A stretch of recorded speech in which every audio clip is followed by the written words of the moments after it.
അസ്സലാമു അലൈക്കും വറഹ്മത്തുള്ളാഹി വബറകാതുഹു. ഇന്നത്തെ വീഡിയോയിൽ പറയാൻ പോകുന്നത് എല്ലാവർക്കും ഉപകരിക്കാൻ പോകുന്ന ഒരു അമലാണ് പറയുന്നത്. ഇത് ആരും അധികം പറയാത്ത ഒരു രഹസ്യമായ അമലാണ്. ഇത് ചെയ്താൽ നമുക്ക് പിന്നാലെ ഭ്രാന്ത് പിടിച്ചതുപോലെ പണം വരുന്നതാണ്. ഒരുപാട് കടങ്ങളും കഷ്ടങ്ങളും വരുമാനത്തിൽ ബർക്കത്തിയില്ല, അങ്ങനെയുള്ള എല്ലാ പ്രശ്നങ്ങൾക്കും ഉള്ള ഒരു അമലാണ് പറയാൻ പോകുന്നത്. അതാണ് പറഞ്ഞത്, പണം നമ്മെ ഭ്രാന്ത് പിടിച്ചതുപോലെ നമുക്ക് പിന്നാലെ വരും. ഇത് ഒരു പുതിയ അമലാണ്.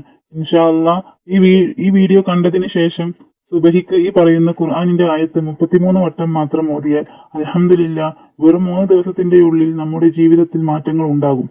ഖുർആനിന്റെ എല്ലാ ആയത്തിനും ഓരോരോ പ്രത്യേകതകളുണ്ട്. ഈ ആയത്ത് പറഞ്ഞാൽ നമ്മൾ വിചാരിക്കാത്ത യോഗങ്ങൾ വരും. ഇത് പണത്തിന് മാത്രമല്ല, നമ്മുടെ ദുഃഖങ്ങളും വേദനകളും പ്രയാസങ്ങളും അങ്ങനെ എല്ലാത്തിനും നമുക്ക് ഓതാം. പണത്തിന് കുറച്ചും കൂടി ഫലം കിട്ടുന്ന ആയത്താണ്. അതുകൊണ്ട് വിശ്വാസത്തോടെ ഓതുക. ആയത്ത് ഇതാണ്: വമൻ യതവക്കൽ അലല്ലാഹു ഫഹുവ ഹസ്ബുഹു. സൂറത്ത് ത്വലാഖിൽ വരുന്ന ആയത്താണ്. ഇത് സുബഹിക്ക് ദിവസവും തുടർച്ചയായി 33 വട്ടം ഓതി വരികയാണെങ്കിൽ 3 ദിവസത്തിൽ തന്നെ നമുക്ക് ഫലം കിട്ടുന്നതാണ്. ഇൻഷാ അള്ളാ നമ്മൾ ആഗ്രഹിക്കുന്ന പണം, നമുക്ക് ആവശ്യമുള്ള പണം, ആവശ്യമായ പണത്തിൽ അള്ളാഹു തആല ബർക്കത്ത് ചെയ്യുന്നതാണ്. നമ്മുടെ ചിലവുകൾ പോകെ നമ്മുടെ കയ്യിൽ പണം നിൽക്കും. ഈ ഒരു രഹസ്യ ആയത്ത് ഓതി അള്ളാഹുവിനോട് ചോദിക്കുക. ഇൻഷാ അള്ളാ നമ്മുടെ എല്ലാ ഹലാലായ മുറാദുകളും അള്ളാഹു തആല കബൂൽ ചെയ്യട്ടെ. ആമീൻ.